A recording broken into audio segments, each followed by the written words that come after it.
Summertime was always a busy period for us, not just because of the visiting public, but it was also the main time of the year when most of the animals gave birth, which in turn attracted the most media attention.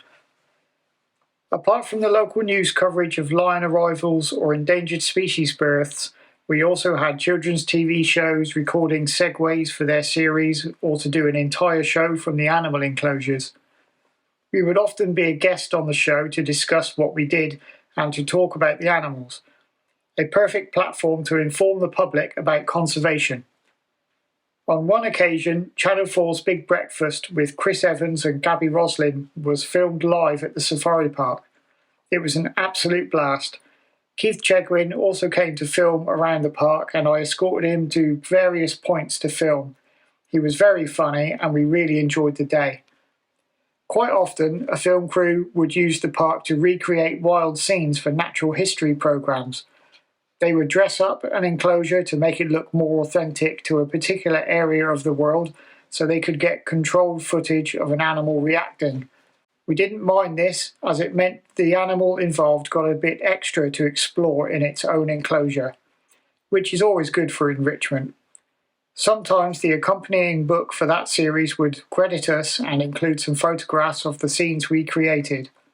Our services were required to provide expert advice on the species around the park. It definitely broke any sort of mundane routines we may have had. Of course, inevitably we would meet many famous people along the way, far too many to name, which in itself is pretty amazing. I've already mentioned the great Sir David Attenborough, truly a highlight of my animal career. However, it also meant some pretty unsociable hours too. The Big Breakfast and GMTV were clearly early starters.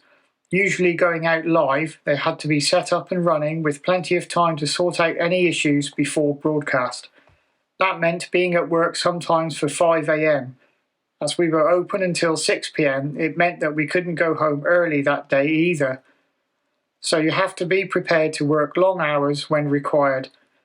It was okay though, the perks we got were great, and sometimes meeting your heroes like Sir David or finding yourself in front of the camera for all the world to see. The long hours stretched the animal maintenance too. If they were sick or required attention due to moving to and from other establishments, then you had to be there for it. No ifs, no buts, the animals need you and that's what you sign up for. At least, that's how I see it. Animal welfare should always come first, and although some of my stories may seem a little odd, the animals were always at the top of the care list.